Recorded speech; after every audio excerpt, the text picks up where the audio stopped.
What a treat. The linebacker himself, Mike Goolsby, calling on the morning show. I don't know if that's happened before, but let's get it. What's going on, Mike? John, you hear me okay? Yep, I got you. Hey, in regards to this spring game tailgate podcast, etc., I've got a little bit of news. Interesting. Oh, okay. Sorry, my line's So that that play like a champion bourbon. Yeah. We're gonna have a few bottles. We're working on a little promo deal. Oh. So and apparently, I just got off the phone earlier today with some people, and apparently, like, there's only a handful of bottles, or like there's like one case left. As before they go to make more, obviously. But we're gonna have like 2 or 3 bottles at the tailgate. Maybe have something going at the podcast too. So I was gonna call you. I was like, hey, John's live. Let me just call into the show. And let you know. There we go. Yeah, make it. That's perfect, man. This is all coming together good, man. I'm excited, Mike. We're maximizing. If we're being in town, we're gonna max it out. I'm excited about where this is all headed. Absolutely. So, and real quick, I didn't have a chance to listen in. What are folks saying about this? That UFC, Mike Williams receiver, Chad Bowden kind of taking some shots. I assume you know what I'm referencing. Do people have any thoughts on that? Yeah, I don't know, Mike. There's just a lot of general frustration. It's general frustration overall with the recruiting thing. And then it's Chad, man. Mike, there's just something about your former guy going to your rival and then having some early success. And he's kind of trolling, but not too much, but kind of doing it. And it's just everybody's just frustrated. There's anxiety about the recruiting, Mike. Yeah, there's anxiety about the recruiting thing. Yeah, and it does feel like I wouldn't call it quite passive aggressive in terms of like what they're doing, but it is interesting that it's like, I'm very curious to see what Marcus Freeman and staff, what they do to, as the kids would say, clap back at USC, right? Because that was definitely a shot across the bow. That was a shot across the bow, and I'm just curious to see what our response is, if any. It's getting some good, healthy off-season Twitter beef, Yeah, it's man, it's just, and you know what else has come up before you joined today, Mike? Remember when you brought up Notre Dame's going to have to change the way they approach some of the recruiting, so you're not a sitting duck there with a commitment, but a soft commitment, and you get manipulated and leveraged for a better deal or whatever. People are open to that, saying that like maybe that's what's going on, and you're going to see things happen differently with recruiting, and it's going to change the timing that we've been kind of used to. Are you buying that, or is that an excuse? Well, you kind of have to we will find out, right? I mean, it's all going to come out in the wash, but if you're looking, like we talked about the other night on Patreon, if I'm trying to talk Johnny off the ledge, that's probably the angle I'm going to take. But there's a level of irony there too, in that we talk about NIL as it was meant to be in terms of endorsement deals and marketing opportunities, and what it's turned into in terms of just upfront cash for high school kids. But in regard to the former, like the marketing, the branding, it really did feel like some of these big shot kids, and in particular, like a Deuce Knight, and it might have been unintentional, it might have been intentional, but they date us, they get engaged, we're at the altar, and they walk away, and they sort of, these high-end big shot recruits, they use Notre Dame's national branding to build their own personal brand as players, to expand their kind of reach. And I do think that's happened. Yeah. I wouldn't have known, your average college football fan wouldn't have known who Peyton Bowen is had he not, got in bed with Notre Dame. You know what I'm saying? Yeah. Yeah. It's, so maybe there's patience warranted. Mike, the thing people are pushing back on me on is when I say you were behind schedule because you had to hire that GM and you just didn't have a guy in place, and then you had to hire out the recruiting staff underneath him, and it takes time. Nobody wants to hear that. Like, I'm asking if that is a practical reason to buy us some patience here before everybody has anxiety. And people are saying that's kind of an excuse. And so, but it's just a practical fact of where Notre Dame was at after the season ended. But people are saying that's an excuse. Yeah, but if it's an excuse, that doesn't mean it's invalid either. Yeah. And then to build on, that, Mike Martin, your new GM, I mean, he let all of us know he doesn't know about recruiting. So, I mean, this might be a month of pain. It might be 6 months of pain until we can get our feet up underneath ourselves. So, but like anything, I mean, Marcus Freeman took some lumps as the head coach until he kind of figured it out. And it might be the case where you're betting on Mike Martin and just some of his character traits and his work ethic that's going to guide him until he becomes an expert at this recruiting thing. So you have to have a little bit of trust without knowing, as coach tells us all the time. Yeah. And that causes anxiety too, because everybody wants to know and feel good every day when they wake up. And that trust without seeing yet causes people anxiety. And then you bring up another good point. I always struggle with this in the football world. The difference between something being an excuse and a reason, right? Like those are different words, but in football, like they get blended and it's like something, is it an excuse or is it a reason that something happened? And I struggle with that here. Well, no, yeah. I mean, the word excuse carries a negative connotation for sure. Yeah.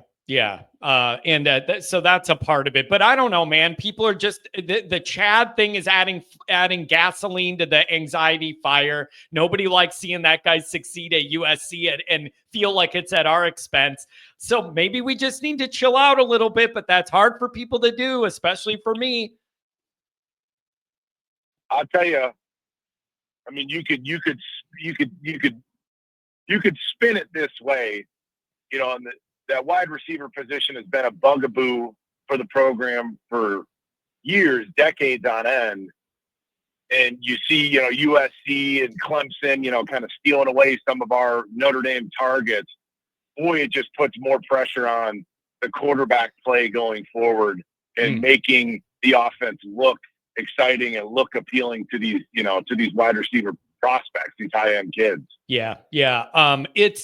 Do you think the fact that we don't know who the quarterback's going to be is a part of this that hurts it? Or is that just is that an excuse too of like, who wants to commit when you don't even know who the quarterback's going to be or whatever? Well, it's like, you can't win no matter what you do then. And then you got Riley Leonard and he committed, but he wasn't known for passing. So did that hurt the cause last year too? So I've been seeing people say that. Do you think there's any validity to that part of it? Or is it the offense overall of what Notre Dame's looked like with the skill stuff? We've said it for a couple of years now. I mean, as far as recruiting skill talent, and if I'm Ohio State and I'm in a race against Notre Dame to get some 4 or 5-star receiver, it's so easy to negatively recruit against Notre Dame. It's like we do it to ourselves. Hey, just look at the national championship game. Okay. So offensively, the story for us was, the thing that we were going to kind of be proud of or hang your hat on is Riley Leonard carrying the ball 9 times in the first drive, gets the wind knocked out of him, shows the toughness. He's vomiting on the sideline, but it's like, that's our brand, right? Just downhill smash mouth football. And then conversely, Ohio State, it's like 3rd and 9 and they just throw it up to their all-world wide receiver. You could tell a recruit 2 different stories. Does that make sense? Yeah. Go look at Notre Dame's performance in the Natty. Go look at our performance in the Natty. The offense has to become more appealing to those skilled kids. And then beyond that, the next thing that follows is hopefully, fingers crossed, you have higher draft picks. And that's going to change. Until you can get kids drafted, I don't see it changing dramatically. Isn't that a chicken and the egg thing, Mike? You're like, if you're able to build that pipeline to the NFL at that position, it's attractive and appealing to these top recruits, but you're not there yet. So you need something to happen that changes that outlook on that position in Notre Dame, right? We can't just keep kicking it down the road. You need 1 or 2 of those guys to emerge to change kind of that inclination of what people think and feel about the wide receiver room. I don't know. Who could that be?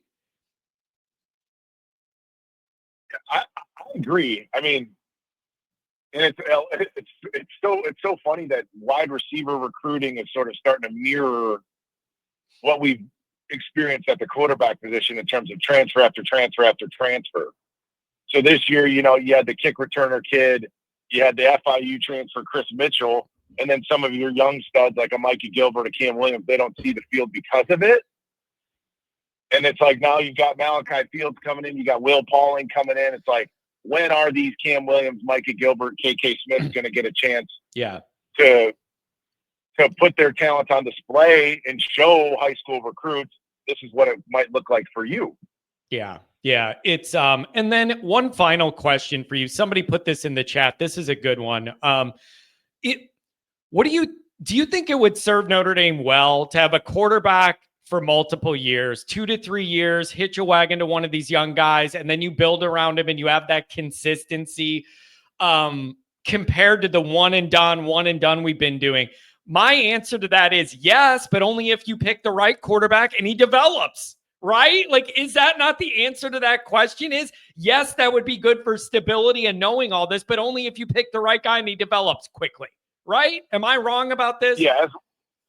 No, I think, I mean, as with anything, dude, there's a ton of nuance in that. But yes, to answer your question, I think to establish a program, you got to have a guy there for, 2 years, ideally under center, to like just build a program, to build some consistency. But then, yes, you say you got to pick the right guy and develop them. So, Steve Angeli, you kind of know what you've got. CJ Carr, super accurate, very smart, clinical approach to the game. He's probably a prodigy, right? He's very well developed for as young as he is. And then at Kenny Minchie, got a ton of physical tools, still needs to develop. So what are you going to bet on? I mean, yeah. How are you going to play that out? Yeah. Do you go with the guy with the most physical upside, or do you go to the safe route? Yep. It's man, it is a new world in 25 for Notre Dame. A lot of changes in the program, in the recruiting operation, the staff. You got guys to replace. We're going to get in. When I get off the phone with you, we're going to break down some position groups where people feel confident in, where they feel like we might be lacking or there's concern. I don't know, Mike. As the world turns in Notre Dame land, it's always something. Always something. There's always something, always Irish. I'll let you go, John. There you go. Have a good work day, Mike, and good job with this deal. We'll talk more. Thanks a lot. Don't forget to check out the merchandise. The link is in the description. You can browse and carouse all the different Always Irish gear. Make sure you head over there and get something for the next tailgate. Thanks for being here.